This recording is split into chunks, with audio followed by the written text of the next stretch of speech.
Praise the lord. ప్రభు అయిన యేసుక్రీస్తు నామములో మీ అందరికీ మా హోసన్న మినిస్ట్రీస్ తరపున హృదయపూర్వకమైన వందనాలు తెలియపరుస్తున్నాను. ప్రభు మిమ్మల్ని ఆశీర్వదించి దీవించునుగాక. ప్రియులారా, పరిశుద్ధ గ్రంథంలో కీర్తనాకారుడైన దావీదు రాసిన చక్కటి మాట నేను ఈ పూట చదువుతాను. జాగ్రత్తగా వినండి. ఈ కీర్తన చాలాసార్లు మనం చదువుకుంటూ ఉంటాం. మనందరికీ బాగా పరిచయమైన కీర్తన. అందులోని ముత్యము లాంటి మాట, గాఢాంధకారపు లోయలో నేను సంచరించినను ఏ అపాయమునకు భయపడను అని 23వ కీర్తన 4వ చరణంలో మనం చదువుతాము. ఇందులో ప్రత్యేకంగా నేను మీతో ఈ పూట చెప్పాలనుకున్న మాట ఏంటంటే, నేను భయపడను అనే మాట కాసేపు మనం ధ్యానిస్తే చూడండి, ప్రతి మనిషి ఏదో ఒక విషయానికి భయపడతాడు. ఆర్థికంగా కానివ్వండి, ఆరోగ్యంగా కానివ్వండి, ఆత్మీయంగా కానివ్వండి, ఎదురవుతున్న పరిస్థితులను బట్టి భయపడడం సర్వసాధారణం. అందరూ కూడా ఏదో ఒక విషయంలో కాకపోయినా మరొక విషయంలో అలాగా భయపడడం సంభవిస్తూ ఉంటుంది. కానీ ఇంత నిక్కచ్చిగా గాఢాంధకారపు లోయలో నేను సంచరించినను అంటే, నా జీవిత విధానంలో నేను వెళుతున్న ఈ మార్గంలో నేను దేనికి భయపడను అనే విషయాన్ని ఈ కీర్తనకారుడు తెలియపరుస్తున్నాడు. ఇది మనకు ఆశ్చర్యమే కలిగిస్తుంది. నిజమే, ఇందులో అబద్ధమని కానీ, వంచన అని కానీ, కల్లబొల్లి మాటలని కానీ మనం అనకూడదు, అనలేము కూడా. ఎందుకంటే దేవునితో ఆయనకున్న సహవాసం అలాంటిది గనుక, దేవునితో ఆయన నడిచే నడక అలాంటిది గనుక, దేవునిలో ఆయన దాచబడి ఉన్న ఆధ్యాత్మికమైనటువంటి స్థితి అలాంటిది గనుక ఉన్న విషయమే చెప్పాడు ఆయన. ఎందుకంటే దేవునితో కూడా నడిచే వ్యక్తి, దేవుని తోడు కలిగిన వ్యక్తి నిజంగానే ఎందుకు భయపడతాడు? ఆయన సర్వశక్తి కలిగిన దేవుడు, ఆయన సర్వ సృష్టికర్త అయిన ప్రభు, ఆయన సర్వాధికారము కలిగిన దేవుడు, ఆయన సర్వాంతర్వ్యామి అయిన ప్రభువు. మరి అంత శక్తి కలిగిన దేవునిని తోడు కలిగిన వ్యక్తి, ఆ దేవునితో నడిచడి వ్యక్తి ఎందుకు భయపడగలుగుతాడు? ఎందుకు భయపడతాడు? భయపడడు.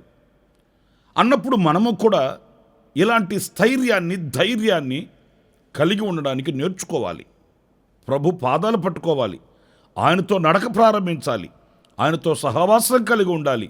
ఆయన తోడు నీడ ఎప్పుడు కూడా మనం కలిగిన వారమై ఉండగలిగితే, ఆనాడు దావీదే కాదు, ఆనాడు యోసేపే కాదు, షడ్రక్, మెషక్, అబేద్నెగోలు, దానియేలు వంటి వారు మాత్రమే కాదు, కానీ ఈనాడు కూడా మనతో ఇమ్మానుయేలు దేవునిగా ఆయన నడుస్తున్నాడు గనుక నిశ్చయముగా మనము కూడా ధైర్యముతో, స్థైర్యముతో ముందుకి కొనసాగించబడవచ్చు అనే విషయాన్ని మనం గమనించాలి. అయినా భయం ఎందుకు కలుగుతుంది? ఎందుకు భయపడాలి మనం? ఏ ఏ విషయాలలో భయం మనల్ని ఆవరిస్తుంది? చూడండి, కీర్తనల గ్రంథంలో మరొక మాట మనం చదువుతామండి. 37వ కీర్తన 25వ చరణాన్ని చదువుతున్నాను. నేను చిన్నవాడనై ఉంటిని, ఇప్పుడు ముసలివాడనై ఉన్నాను. అయినను నీతిమంతులు విడవబడుట గాని, వారి సంతానము భిక్షమెత్తుట గాని నేను చూచి ఉండలేదు. ప్రియులారా, ఈ వాక్య భాగంలో దైవజనుడు చెప్తాడు, నీతిమంతుల సంతతి విడువబడుట గాని, నీతిమంతులు విడువబడుట గాని, లేదా ఈ నీతిమంతుల సంతతి భిక్షమెత్తుకొనుట గాని నేను చూచి ఉండలేదు. ఎప్పటి నుండి? నేను చిన్నవాడినై ఉన్నాను, ఇప్పుడు నేను ముసలివాడినై ఉన్నాను. అంటే నా జీవితంలో ఇంతవరకు ఇలాంటి సంభవాలు సంభవించినట్లు, ఒక నీతిమంతుని పిల్లలు భిక్షమెత్తుకొని పేదలైపోయి వాళ్ళ దగ్గరికి వీళ్ళ దగ్గరికి వెళ్ళి వాళ్ళని అడుక్కొని తినే ఆ స్థితికి ఇంతవరకు వచ్చినట్టు నేను చూడలేదు అన్నప్పుడు, ప్రియ దేవుని బిడ్డలారా, మీరు ఆలోచించండి. నీతిమంతులము మనమైతే మన పిల్లలు ఏమవుతారని, మన సంతతి ఏమవుతారని భయపడుతున్నాము. ఈ రోజున అనేకుల హృదయాలలో పట్టి ఉన్న భయం ఏంటంటే, నా తర్వాత నా కుటుంబం ఏమైపోతుందో, నా తర్వాత నా పిల్లలు ఏమైపోతారో. అంత తెలివితేటలు వీళ్ళకి లేవు, అంత జ్ఞానం వీళ్ళకి లేదు కనుక సమసమాజంలో వీళ్ళు ఎలా బ్రతుకుతారు, ఎలా జీవిస్తారు, ఎలా మనుగడ కొనసాగిస్తారు, ఇలాంటి భయాలు ఈ రోజున సంతతిని గూర్చి, పిల్లలను గూర్చి, కుటుంబపు వ్యవస్థను గూర్చి భయాలు ఈ రోజున మనిషిని వెంబడిస్తున్నాయి, వెంటాడుతున్నాయి, విన్నంటూ ఉంటున్నాయండి. నాకు కొంతమంది తెలుసు, వాళ్ళని కదిపితే కన్నీళ్ళు పెడతారు, కదిపితే కన్నీళ్ళు పెడతారండి. ఎందుకండి మీరు అలాగ కన్నీళ్ళు పెడుతుంటారు? అలాగంటే అననే మాట ఏంటంటే, ఏమోనండి నా తర్వాత కుటుంబం ఏమైపోద్దో, నా పిల్లలు ఏమైపోతారో అలా ఏడుస్తారు. ఆ భయం వాళ్ళ హృదయాలలో నిలిచిపోయింది. కానీ దైవజనుడైన దావీదు చూడండి ఎంత చక్కటి మాట చెబుతున్నాడు. నేను చిన్నప్పటి నుంచి చూస్తూనే ఉన్నాను రా బాబు, ఇంతవరకు ఎవ్వరు నీతిమంతుల పిల్లలు భిక్షమెత్తుకున్నట్టు నేను చూడలేదు. దేవుడు వాడిని ఆశీర్వదిస్తూనే ఉన్నాడు, గణపరుస్తూనే ఉన్నాడు, ఉన్నత స్థితికి తీసుకుని వస్తూనే ఉన్నాడు. నా కళ్ళతో నేను చూస్తూనే ఉన్నాను. ఎంత గొప్ప ఘనసాక్ష్యమో. మీరు సామెతల గ్రంథంలో మరొక మాట కూడా చదువుతారండి. 20వ అధ్యాయం 7వ వాక్యంలో మనం గమనించినప్పుడు అక్కడ యథార్థవర్తనుడగు నీతిమంతుని పిల్లలు వాని తదనంతరం ధన్యులగుదురు. ఫ్యూచర్ని కూడా మనసులో పెట్టుకొని చూడండి ఎంత చక్కటి మాట పరిశుద్ధాత్ముడు మనకు అందిస్తున్నాడు. నా తర్వాత ఏమైపోతారో, నా తర్వాత ఏమైపోతారో, ఏమీ కారు. వాళ్ళను దేవుడు ధన్యులుగానే చూస్తాడంట. చాలా శ్రేష్టమైన మాట అండి. ప్రియులారా, దేవుడు ఒక కుటుంబాన్ని, ఒక నీతిమంతుని పిల్లల్ని ధన్యులుగా ఎంచితే లోకంలో వాళ్ళకి ఏం కొదువు అవుతుందండి, ఏం కరువు అవుతుందండి? ఎందుకు చింతించి భయపడిపోయి అధైర్యపడిపోయి కన్నీళ్లు కార్చవలసిన అవసరం ఏముందండి? యేసుక్రీస్తు రక్తంతో మనం కడగబడ్డాము, ఆయన కౌగిలిలో మనం దాచబడ్డాము, ఆయన రక్తపు కోటలో మన కుటుంబము ఉన్నది. ఆయనను ఆశ్రయించాము, ఆయనను నమ్ముకున్నాము, ఆయన మీద ఆధారపడ్డాము. మనకు ఆశ్రయం ఆయన, మనకు నాయకుడు ఆయన. మనల్ని ఉద్ధరించి, ఆదరించి, కనికరించి, కాపాడి, ఎత్తుకొని, హత్తుకొని ముద్దాడే దేవుడు ఆయన. అలాంటప్పుడు మనం భయపడాల్సిన అవసరం ఏముందండి? భయపడవలసిన అవసరం లేదు. ఒకవేళ దావీదు పలికినట్లుగా గాఢాంధకారపు లోయలో మనం సంచరించవలసి వచ్చినప్పటికీ ఆయన తోడుగా ఉన్నాడు మనకు. మనల్ని, మన సంతతిని, మనల్ని, మన పిల్లల్ని ఆయన విడిచిపెట్టే దేవుడు కాదు. ధన్యులుగా ఎంచుతాడట, వాళ్ళని ధన్యులుగా చేస్తాడట. లోకంలో వారిని చూసిన వాళ్ళు దరిద్రులైపోయారా అనే అంతటి స్థితికి దేవుడు వారిని తీసుకొని రాడు. లోకస్తులు వాళ్ళను చూసి ధన్యులు, ధన్యులు, ధన్యులు అనే స్థితికి వాళ్ళని తీసుకుని వస్తాడు. అలా నడిపిస్తాడు దేవుడు. విశ్వసించాలి మనం, నమ్మాలి మనం, దేవునిని నమ్మాలి. కనుక నేను మొదటిగా చెప్పేది ఏంటంటే, కుటుంబాన్ని గూర్చి కానీ, సంతతిని గూర్చి కానీ మనం భయపడవలసిన అవసరం లేదు. ఆయన మనకు తండ్రిగా ఉన్నాడు, ఆయన నడిపిస్తాడు, ఆయన దీవిస్తాడు. ఇంకొక మాట కూడా పరిశుద్ధ గ్రంథంలో నేను మీకు చెప్తాను. అదేంటంటే పేతురు రాసిన మొదటి పత్రిక 5వ అధ్యాయం 7-8 వాక్యాలు నేను చదువుతాను చూడండి. ఆయన మిమ్మల్ని గూర్చి చింతించుచున్నాడు గనుక మీ చింత యావత్తు ఆయన మీద వేయుడి. నిబ్బరమైన బుద్ధి గలవారై మెలకుగా ఉండుడి. పిల్లలారా చూడండి, ఇక్కడ చింత మీరు లేఖనాల్లో చాలాసార్లు చదువుతుంటారు. ఏంటి వీళ్ళ చింత, వీళ్ళ భయము అనంటే ఏమి తిందుమా, ఏమి త్రాగుదుమా, సంపదను గూర్చిన భయం. మనకేమో చిన్న సంపాదన, మరి పిల్లలు ఎదుగుతున్నారు, వాళ్ళకి ఖర్చులేంటి, వాళ్ళ భవిష్యత్తును తీర్చిదిద్దడంలో మరి ఉన్నటువంటి ఖర్చులు ఎలాంటివి, ఇవి సరిపోతుందా? ఇదిగో ఇదే భయం అండి. చింత. ఈరోజు పరిస్థితులు ఎలా ఉన్నాయి, రేపటి రోజు పరిస్థితులు ఏమవుతాయో, రేపటి రోజున మరి ఆ రోజు కుటుంబపు వ్యవస్థను ఎలా నడిపించాలంటే ఈ సంపాదన సరిపోతుందా? రేపటిని గూర్చిన భయం, రేపటిని గూర్చిన చింత. నా ప్రియమైన సహోదరులారా, మన దేవుడు ఎవరు అనంటే సామర్థ్యమును అనుగ్రహించు దేవుడండి. ప్రతిదానికి దేనికైనప్పటికీ కూడా సామర్థ్యతను అనుగ్రహించువాడు అని పరిశుద్ధ గ్రంథంలో మనం చదువుతాము. మరి ఆ సంపాదనను గూర్చిన, రాబడిని గూర్చిన, నీ కష్టార్జితాన్ని గూర్చిన ఆ భయం ఎందుకు వెంటాడుతుంది?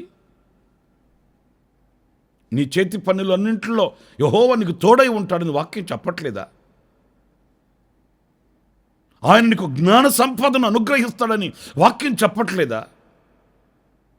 నీ త్రోవలను సరళం చేస్తాడని వాక్యం చెప్పట్లేదా? మరి వాక్యాన్ని చదివే మనం, ప్రభువుని ఆశ్రయించిన మనం ఎందుకు భయపడాలి? నీ కష్టార్జితాన్ని నిశ్చయంగా నా దేవుడు ఆశీర్వదిస్తాడు. కీర్తనల గ్రంథంలో మనం చదువుతాము, నీ లోగిట నీ భార్య ఫలించు ద్రాక్షవల్లి వలె ఉంటుంది, నీ పిల్లలు నీ భోజనపు బల చుట్టూ ఒలివ మొక్కలై ఉంటారు. ఎందుకంటే నీవు యెహోవా యందు భయభక్తులు కలిగిన వాడవు గనుక నీ చేతుల కష్టార్జితాన్ని నీవు నీ పిల్లలు అనుభవించేటట్లు దేవుడు చేస్తాడండి. ఈ కష్టార్జితం ఏం సరిపోద్ది? మీరు ఆకాశ పక్షులను చూడండి, అవి పోషించబడట్లేదా? వాటికి ఆకలి తీర్చబడట్లేదా? అవి బ్రతకట్లేదా? ఏనాడైనా నా దేవుడు మా చేయి విడిచిపెట్టాడని ఆకాశ పక్షులు సచ్చేయండి? లేదు. ఆ చిన్న జీవుల్ని ఆయన మనసు పెట్టుకొని పోషిస్తున్నాడే, వాటి అక్కరలు తీరుస్తున్నాడే. మరి ఆయన రక్తంతో కడగబడిన, కొనబడిన మనల్ని ఎందుకు చేయి విడిచిపెడతాడు? మనల్ని ఎందుకు మర్చిపోతాడు ఆయన? మన కష్టార్జితాన్ని, సంపదను గూర్చిన భయము, చింత మనకు అవసరం లేదండి. నీ చింత యావత్తు ఆయన మీద వేయుడి అని వ్రాయబడి ఉంది. ఈ వాక్యములో మరీ స్పష్టంగా వ్రాయబడిన మాట ఏంటంటే, ఆయన మిమ్మును గూర్చి చింతించుచున్నాడు. అంటే అక్కడ మనం చదువుతాము, లక్ష్యము చేయుచున్నాడు అనే మాట. అంటే ఆయన మిమ్మల్ని గూర్చి లక్ష్యముంచి ఉన్నాడు, ఆలోచిస్తున్నాడు. మీకేం కావాలనో, ఎప్పుడేమి ఇవ్వాలనో, ఎప్పుడు ఎలా చేయాలనో అన్నీ ఆయన ఆలోచిస్తున్నాడు. మరి మనమేమో బ్యారేజ్ వేసుకుంటుంటాము. పిల్లలకి స్కూల్ ఫీజు పెరిగిపోతుంది, యూనిఫామ్ కొని పెట్టాలి, వాళ్ళకి ఇంకా అది కొని పెట్టాలి, ఇది కొని పెట్టాలి, పిల్లలు వివాహాలకు ఎదుగుతున్నారు, వాళ్ళకి కాస్త అది సమకూర్చి పెట్టాలి. ఆలోచన ఉండడం తప్పేమి కాదు, కానీ దానికి భయపడిపోయి కృంగిపోవడం ఏంటి? ప్రార్థన చేస్తే సమస్తమును అనుగ్రహించు దేవుడు ఉన్నాడు కదా. ఎదిగిన పిల్లలు ఉన్నారా? ప్రభుకు అప్పగించండి. ప్రభువా, నా బిడ్డల్ని మీరు మీ ఆలోచన అనుసారంగా వాళ్ళని స్థిరపరచమని ప్రభువుని వాడండి. నీకు కుటుంబానికి కావలసిన చేతి పని కావాలి, ఉద్యోగం కావాలి, వ్యవసాయం కావాలి, వ్యాపారం కావాలి, ప్రభువుని అడగండి, ఆయన అనుగ్రహిస్తాడు. అంతేకాని భయపడిపోయి కుమిలిపోవడం ఏంటి? ప్రభువుని ఎరిగిన వ్యక్తి, ఆయనతో నడిచే వ్యక్తి భయపడితే ఇక అర్థమేముంది? నా ప్రియ సహోదరులారా, అందుకే కీర్తనకారుడు చక్కటి మాట, నేను భయపడను, గాఢాంధకారం నా ఎదుట నిలిచిన నేను భయపడను. ఎందుకంటే వెలుగునిచ్చే దేవుడు, త్రోవ చూపే దేవుడు, జీవమిచ్చే దేవుడు, జయమిచ్చే దేవుడు నా తోడుగా ఉన్నాడు కదా, నేను ఎందుకు భయపడాలి? ఇంకొక మాట కూడా మీకు జ్ఞాపకం చేస్తాను. 112వ కీర్తన 7-8 వాక్యాలు నేను చదువుతున్నానండి. వాని హృదయము యెహోవాను ఆశ్రయించి స్థిరముగా నుండును, వాడు దుర్వార్తకు జడియడు. వాని మనసు స్థిరముగా నుండును, తన శత్రువుల విషయమైన తన కోరిక నెరవేరు వరకు వాడు భయపడడు. స్తోత్రం కలుగుగాక. దుర్వార్తకు భయపడకూడదట, శత్రువుల విషయమై మనం భయపడకూడదట. శత్రువు ఎప్పుడు ఏం చేస్తాడు? సత్యం పలకడు. శత్రువు సత్యం పలకడు. శత్రువు ఎప్పుడు కూడా ఒక దుర్వార్తని లేక ఒక చెడు వార్తని పుట్టిస్తాడు. చెడు వార్తను పుట్టించడానికి శత్రువు సృష్టికర్త. చెడు వార్తకి మనకు తెలుసు కదా చెడు వార్తని. ఆ దుర్వార్తకి మనం ఎందుకు భయపడాలి? దానియేలు విషయంలో మనం చదువుతామండి, ఏదైనా ఒక తప్పు అతని మీద మోపాలని శతప్రయత్నం చేశారట.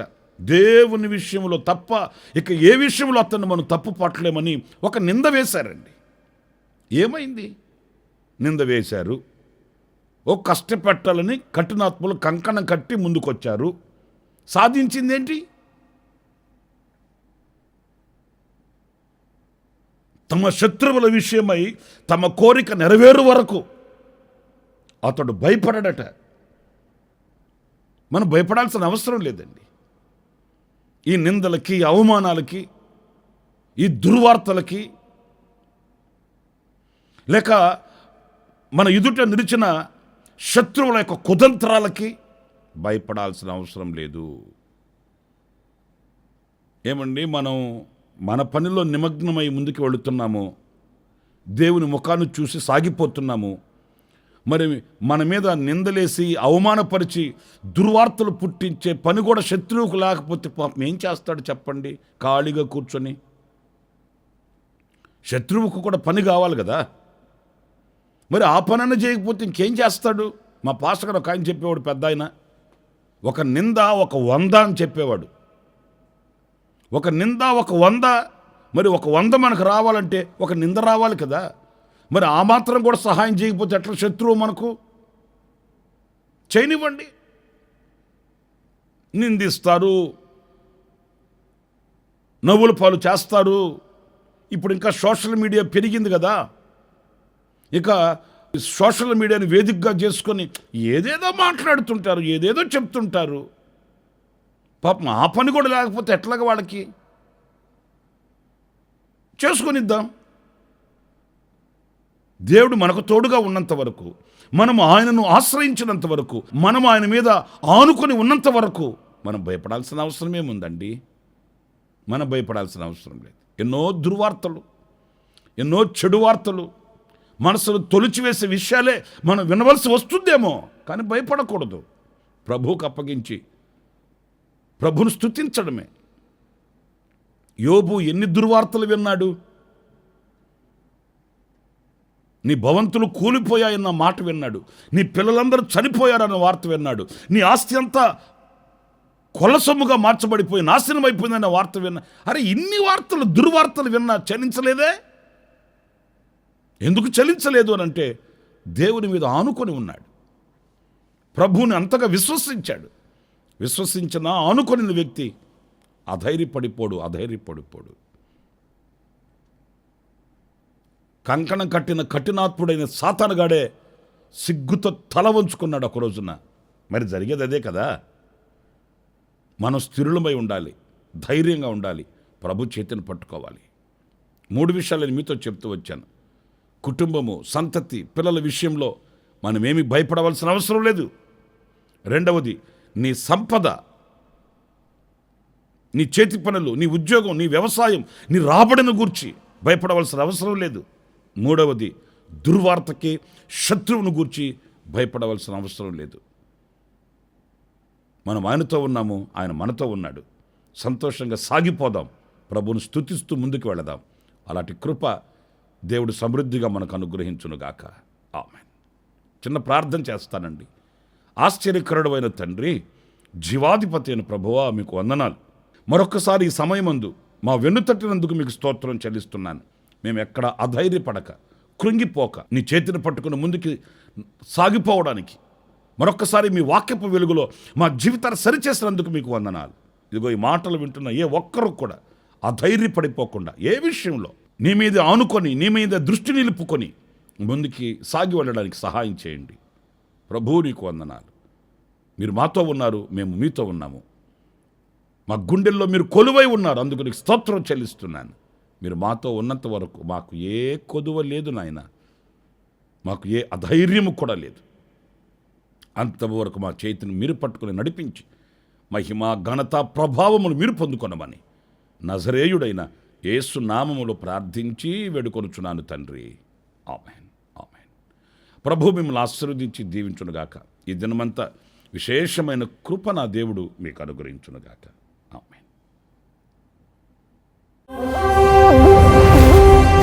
ప్రతి దినము ఈ అనుదిన కృప అను సందేశాల కొరకు ఇంకా మరిన్ని ఆత్మ సంబంధమైన సందేశాల కొరకు ఈ మా యూట్యూబ్ ఛానల్ ని సబ్స్క్రైబ్ చేసుకోండి. Pastor Ramesh, ministries.